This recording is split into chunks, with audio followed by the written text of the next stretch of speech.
আলোচিত ছাগল কাণ্ডে সরকারি কর্মকর্তা মতিউর রহমানের মেয়ে ও তার মায়ের সম্মান নষ্ট হওয়ার অজুহাতে বাবাকে ছাড়বে না বলে হুঙ্কার ও প্রতিশোধ নেওয়ার কথা বলেছেন।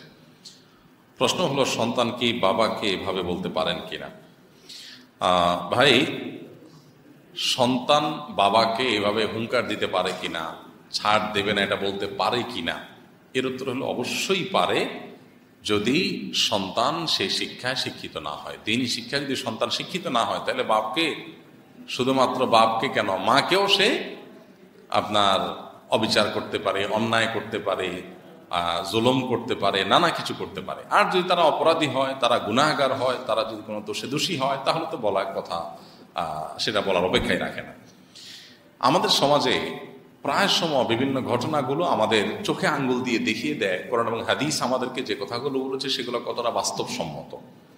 কোরআনে কারিমে আল্লাহ বলেছেন, ইয়াউমা ইয়াফিরুল মারউ মিন আখিহি ওয়া উম্মিহি ওয়া আবিহি।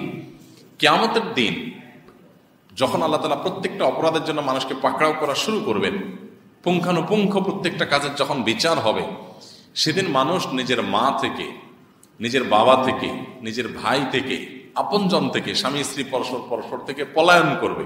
একজনকে দেখে আরেকজন পলায়ন করবে। কেন করবে?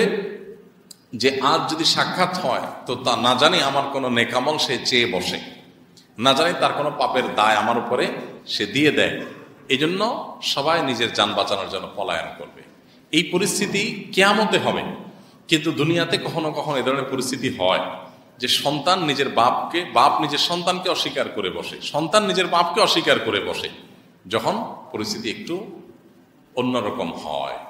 তো এই জিনিসগুলো আমাদেরকে স্মরণ করিয়ে দেয় যে যে সমস্ত বাবারা সন্তান সন্ততির মুখের দিকে তাকিয়ে তাদের সুখের জন্য হালাল হারাম বাজ বিচার না করে 2 নম্বর পথে উপার্জন করছেন, এই সন্তান কিয়ামতের ময়দানে কি করবে সেটা তো দিনের আলোর মতো পরিষ্কার হয়ে যায়। কারণ জীবদ্দশাতেই সেই সন্তানগুলো পল্টি মারে, জীবদ্দশাতেই বাবার অবৈধ উপার্জন বা বাবার হারাম কাজ এগুলো সব সন্তানের সুখের জন্য করেছে।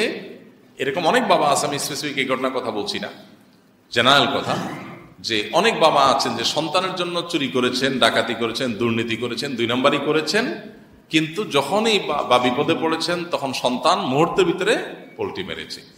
তো যাদের জন্য আমরা চুরি করি, যাদের জন্য দুর্নীতি করি, যাদের জন্য অপরাধ করি, এই মানুষগুলো কেউ আপনার দায় বহন করবে না, কিয়ামতেও করবে না, দুনিয়াতেও করবে না।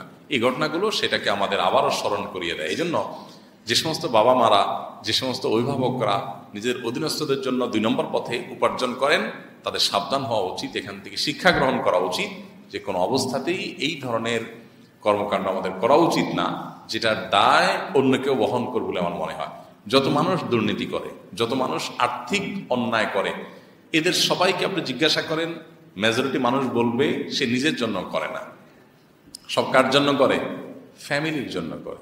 এই ফ্যামিলি মুহূর্তের ভিতরে পল্টি নিয়ে নেয়। এটাই হলো বাস্তবতা। দুনিয়াতেও নেয়, আখেরাতেও নেয়। যে বাবা আপনার জন্য চুরি করেছে, আপনি বলবেন না ঠিক আছে আমি চোরের সন্তান, সো শাস্তিটা আমার বাবার না দিয়ে আমাকে দেন। হয়তো কিছু পাওয়া যেতে পারে, কিন্তু রেয়ার। তো এই জন্য আমরা যারা অবৈধ উপার্জনের ক্ষেত্রে বাছবিচার করি না, আমাদের এখান থেকে শিক্ষা গ্রহণ করার যথেষ্ট সুযোগ আছে। আল্লাহ আমাদেরকে সেই তৌফিক দান করুন।